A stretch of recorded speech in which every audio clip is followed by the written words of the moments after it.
pouvez rester là ou je vais D'accord, je reste là. Donc, je voudrais aborder le sujet des sanctions qui sont largement commentées dans la presse et dans la vie politique, plutôt du point de vue des entreprises, puisque aujourd'hui on aura la chance d'avoir à cette table des spécialistes de l'économie qui auront une approche peut-être plus macroéconomique sur les conséquences sur l'Europe, sur l'économie européenne et l'économie russe, et on aura également des millions de juristes qui pourront détailler un système extrêmement complexe, extrêmement que j'évoquerai.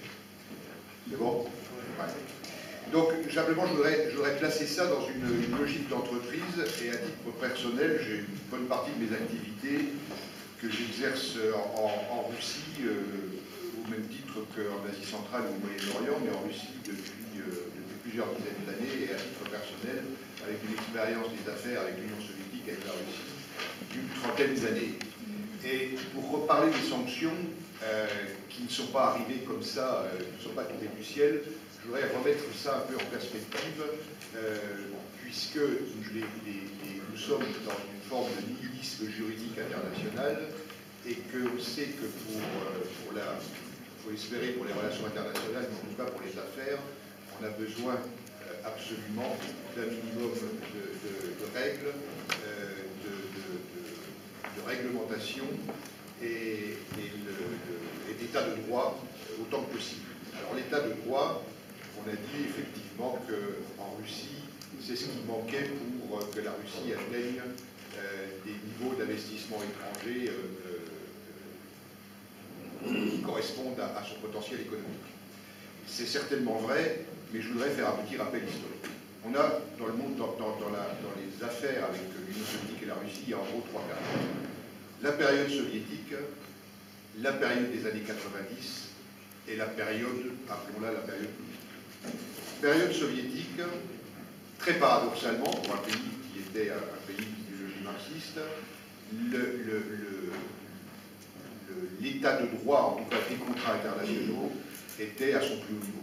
C'est-à-dire que les procédures étaient extrêmement longues, complexes en termes de signature de contrats. Le commerce extérieur était tenu par quelques centrales étatiques qui étaient spécialisées d'un point de vue sectoriel. Les négociations étaient souvent longues, elles étaient très techniques, elles étaient très précises. Mais une fois le contrat signé, la signature soviétique valait de l'or, même si les marges n'étaient pas si importantes que ça, puisque les contrats étaient très très détaillés. Et en gros, selon les secteurs industriels, on définissait la marge qui était acceptée pour un exportateur, pour un vendeur de mouvement dans le pays. Donc un système extrêmement cadré et sans contentieux pratiquement international, et qui a permis à de grandes entreprises de type technique de se développer au cours de toute cette période. Après la chute de l'Union soviétique, on arrive au système complètement inverse, c'est-à-dire corrélativement à l'affaiblissement de l'État, on a un commerce extérieur qui est livré à toutes les forces du marché, si on peut les appeler comme ça, et en ce qui concerne donc les nouveaux opérateurs privés, à la loi de la jungle, et déjà une chute des exportations, un changement de nature, on a plus exporté à ce moment-là des biens de consommation que des biens d'équipement, du fait de la chute de l'investissement, et puis l'absence vraiment de règles. Il faut se souvenir que les années 90, c'était en l'absence de véritables tribunaux de commerce, les conflits commerciaux se réglaient très souvent à l'arme automatique. Il reste que les étrangers, finalement, ont joué un rôle très, très réduit à cette période. On a vendu autant qu'on pouvait, mais la grande répartition du gâteau s'est faite entre Russes, et les privatisations, la création du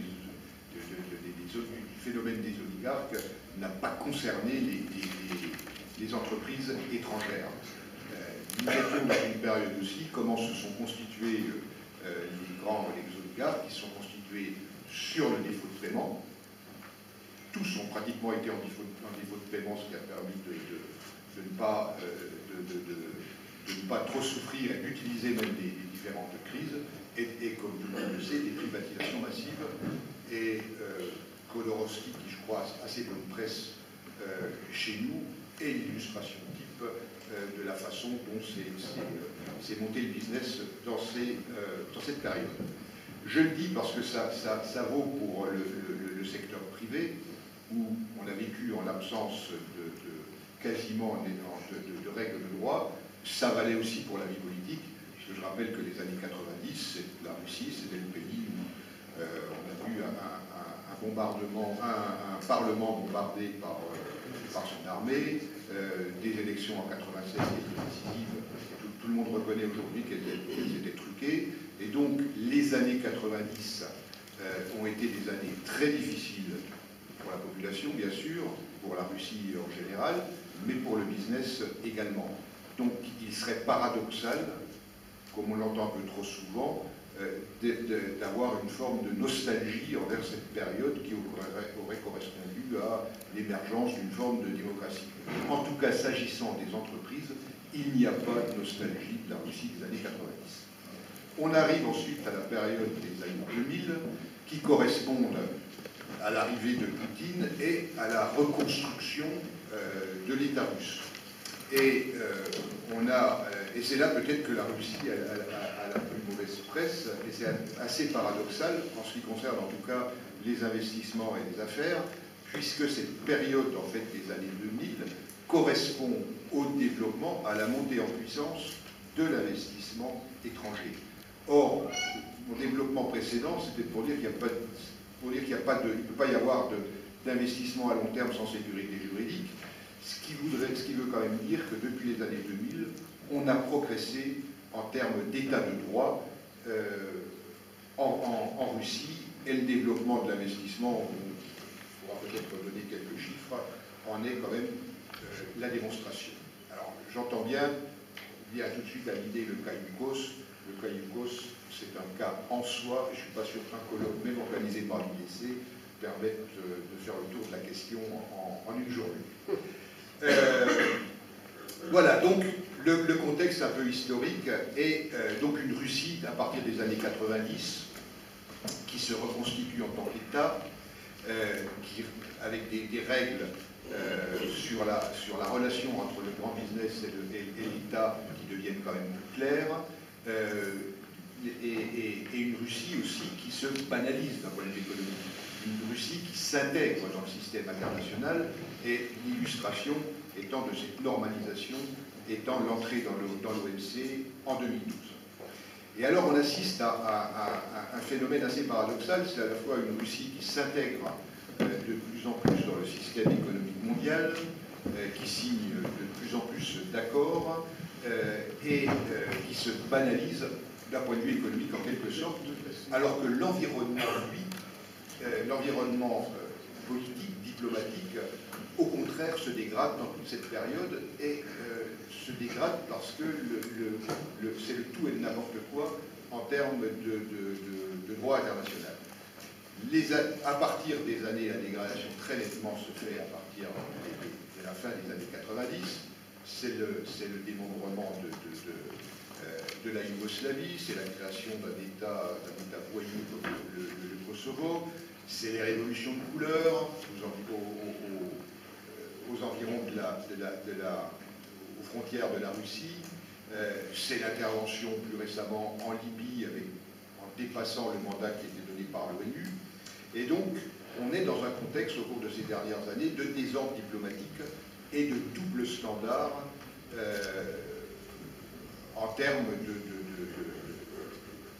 de droit international.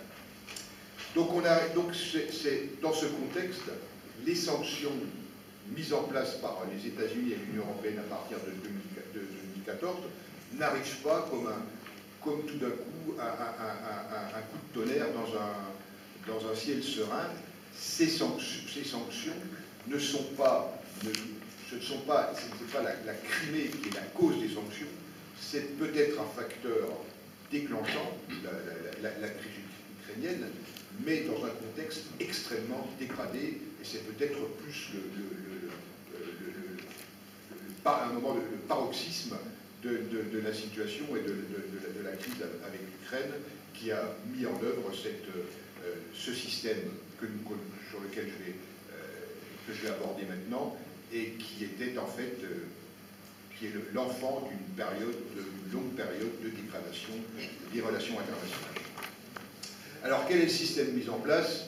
Donc on sait tous, à partir de l'année dernière, de mars 2014, l'Union européenne et les Américains de leur côté ont mis en place un régime de sanctions en ce qui concerne l'Union européenne envers la Russie, que je détaillerai un peu plus loin, et qui d'ailleurs se met en place après l'annexion ou le rattachement ou la réintégration à la Russie de la Crimée.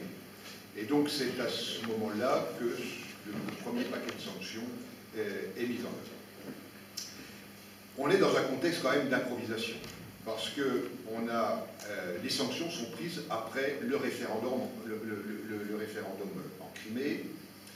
À la différence des États-Unis, le système est complètement différent. Les sanctions en Europe sont prises par le Conseil européen avec le consensus ou l'unanimité, alors qu'aux États-Unis, le système est maîtrisé par un homme, c'est le président des États-Unis, qui ordonne un executive order à son administration pour préparer, ce qui permet d'adapter immédiatement opérationnel, et j'y reviendrai plus loin, et de pouvoir aménager le système des sanctions en fonction de ses propres intérêts.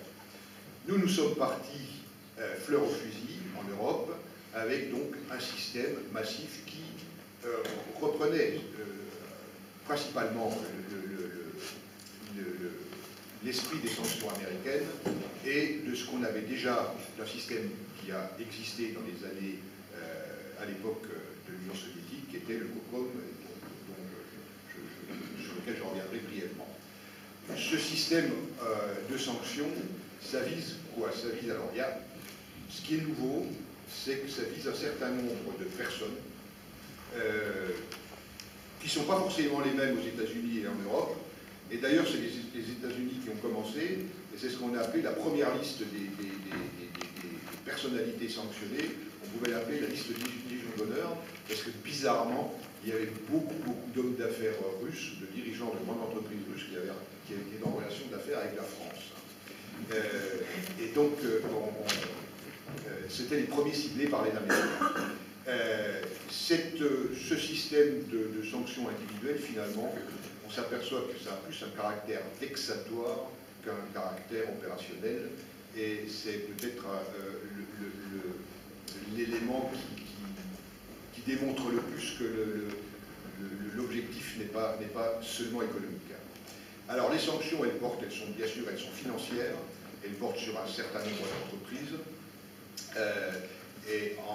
avec l'objectif de les empêcher de se refinancer ou les mettre en situation difficile quand elles auront à renouveler leur ligne de crédit sur les marchés internationaux, donc plus de financement pour un certain nombre d'entreprises long terme. Ça vise le secteur de la défense, et ça c'est à peu près clair, mais ça vise également tout ce qui est haute technologie, tout ce qui est à usage dual. À partir de quel moment un bien devient-il à destination potentielle militaire ou purement civile? C'est extrêmement compliqué, complexe. Et ça vise l'énergie avec interdiction de financer ou de livrer les technologies pour les gisements offshore à l'eau profonde, dans l'Arctique et dans les gaz de schiste. Donc très clairement, de pénaliser le système énergétique russe. Comment peut-on caractériser ce système de sanctions mis en place en 2014? Tout d'abord en disant que les sanctions, c'est pas nouveau en soi. Ça, du blocus continental jusqu'à la guerre de l'opium, c'est un moyen qui a souvent été utilisé par les États dans les relations internationales, dans les relations économiques et politiques internationales. Mais il y a quand même un pays qui en aura fait un usage systématique et à haute dose, c'est évidemment les États-Unis. On a tous en tête, évidemment, le blocus de l'embargo sur Cuba qui dure depuis plus de 50 ans, mais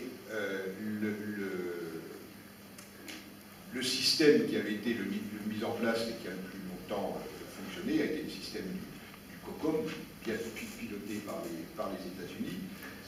Et aujourd'hui, les États-Unis sont un pays ils ont 25 sanction programmes, c'est-à-dire il y a un vrai savoir-faire américain dans la gestion des sanctions internationales.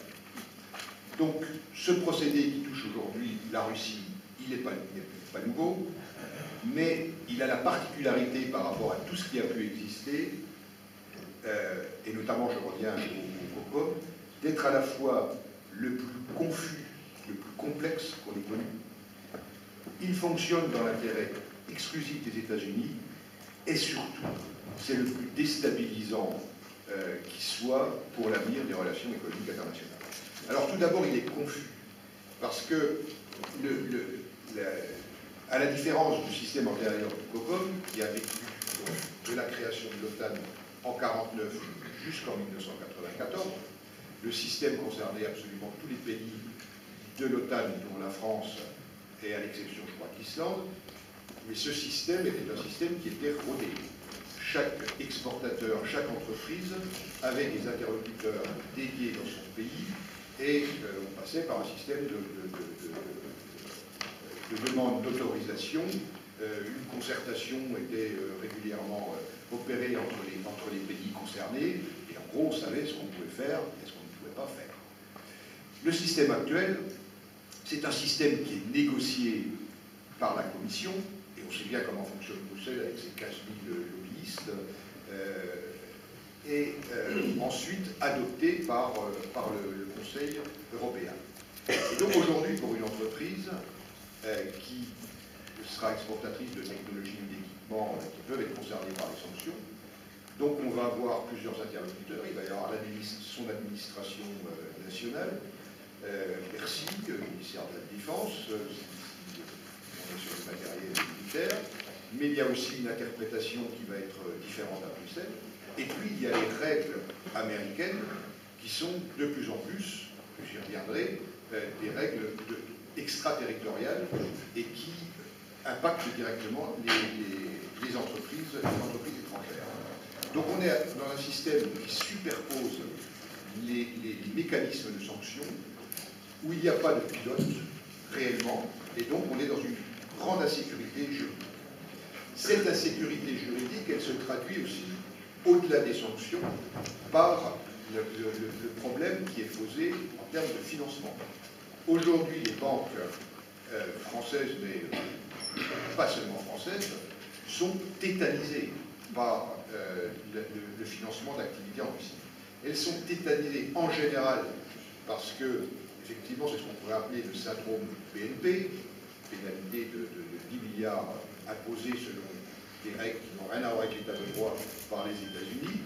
Et aujourd'hui, les affaires avec la Russie sont des affaires qui, pour toute entreprise qui a son agence, sont traitées manuellement. C'est-à-dire, le moindre paiement en Russie, la moindre la réception de paiement en France, même sur des montants modestes, sont examinés au cas par cas. On imagine effectivement, compte tenu de l'enjeu de la relation économique, dans quel système on est arrivé aujourd'hui. Et donc on a ainsi des banques qui sont dans ce qu'on appelle en bon français l'over-compliance, c'est-à-dire une forme de surinterprétation pour se protéger de mesures potentielles de rétorsion américaine dans un climat d'insécurité juridique tel que nous ne l'avons jamais connu. Alors la deuxième particularité du système actuel, c'est qu'il profite exclusivement aux États-Unis. Juste pour donner un ordre d'idée, les échanges Europe-Russie, à peu près 400 milliards. Les échanges États-Unis-Russie, 40 milliards. On est dans un rapport de 1 à 10, de 1 à 13 selon certaines statistiques. Ce qui veut dire que sanctionner aujourd'hui les échanges avec la Russie n'a pas d'effet, pas d'impact économique, macroéconomique du côté américain. En revanche, pour l'Europe, et pour la France en particulier, la Russie n'est pas seulement un grand marché, mais c'est le cas aujourd'hui, mais c'est un marché extrêmement important, potentiellement, et à nos propres frontières. Depuis les sanctions, on a perdu, les exportations ont à peu près chuté de 30%, c'est à peu près 30 milliards, ça représente des dizaines de milliers d'emplois. C'est au niveau de l'Europe. Donc, en gros, 30% de perte sur un an du fait des sanctions. Aux États-Unis, les exportations américaines, les échanges avec les États-Unis, avec la Russie, sont à peu près stables. Moins 5, plus 5, en tout cas, et même plus 20 selon les statistiques douanières russes. Donc, c'est l'Europe qui absorbe l'essentiel des effets de ces sanctions. Le ministre espagnol a parlé de 20 milliards de pertes il y a à peu près 2 mois. On en est aujourd'hui probablement plus proche des 30 milliards. Donc, alors que nous assumons l'essentiel, effectivement, de l'impact économique des sanctions,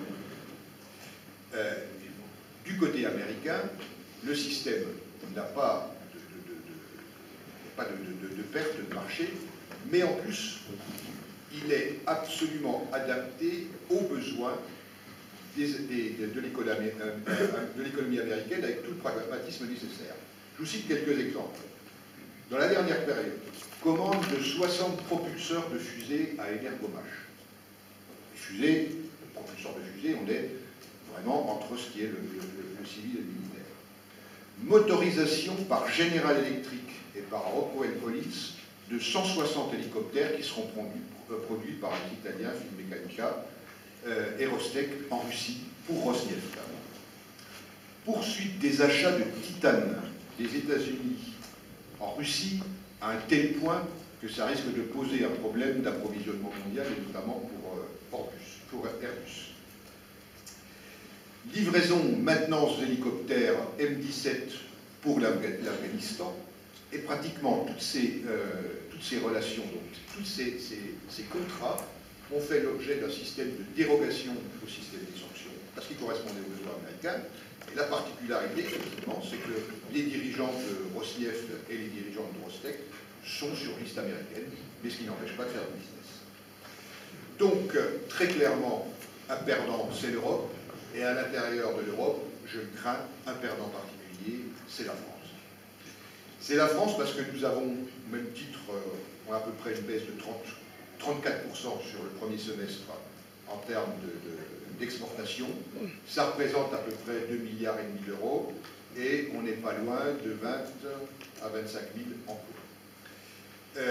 En termes de chiffre d'affaires sur l'agroalimentaire, ce n'est pas forcément très important, mais il suffit de peu de choses pour déstabiliser un marché sectoriel. Les dégâts sont parfois importants. Mais au-delà des chiffres bruts, des pertes de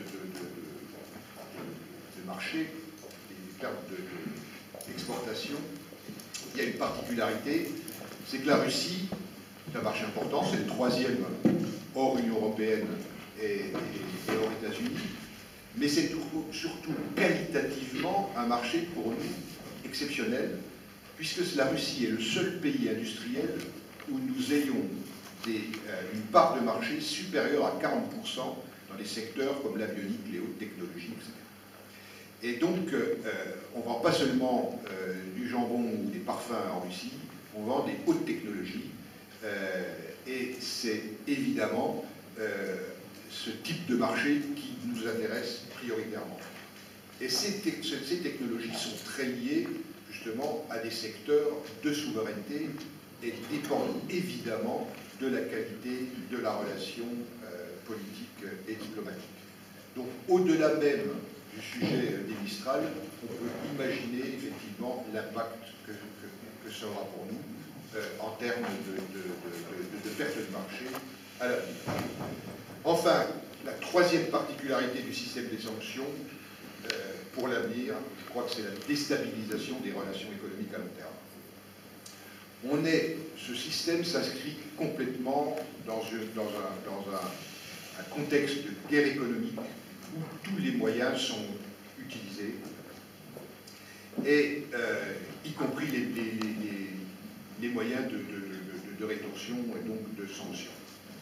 On va à l'encontre de ce qui a pu être un mouvement vers plus d'application des règles de droit international, de réglementation du commerce international.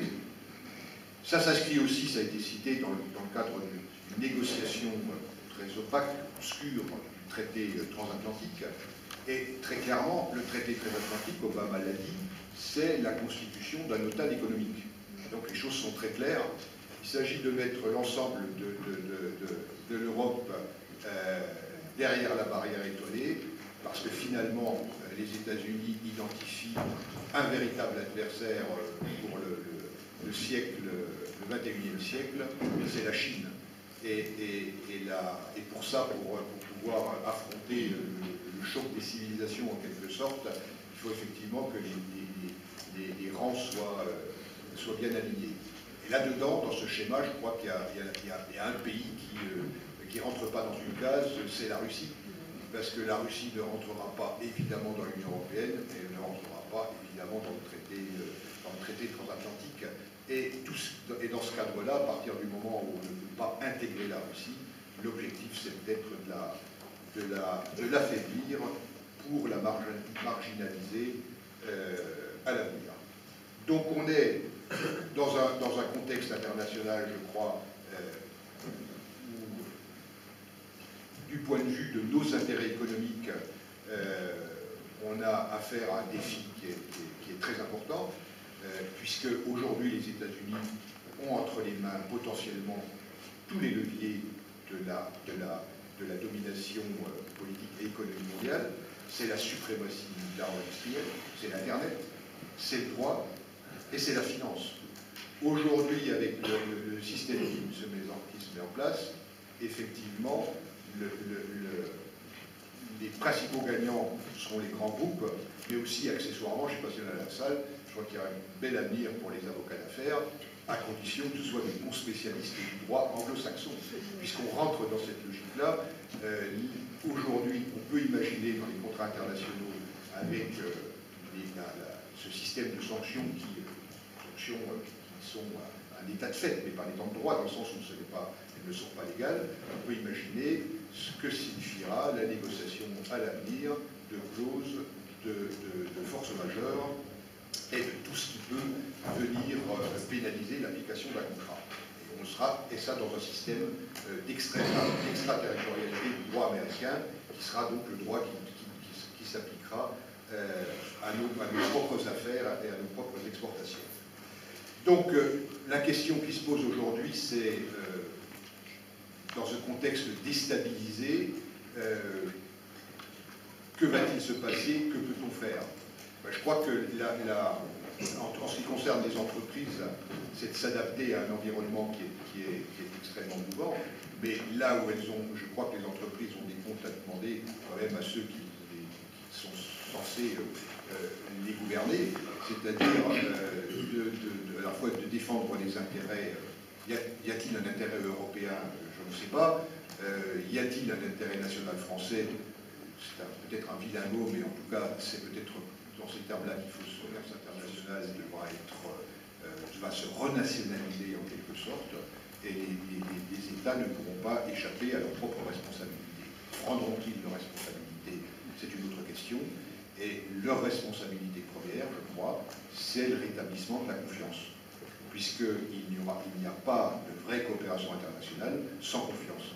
Et la première victime de tous ces événements, de cette dégradation du climat international, politique et des affaires au cours des dernières années, c'est la perte de confiance, ou en tout cas le capital confiance aura été très sérieusement entamé, notamment entre la France et la Russie. Le défi de la prochaine période, c'est d'essayer de regagner le maximum de ce capital perdu. Merci de votre attention.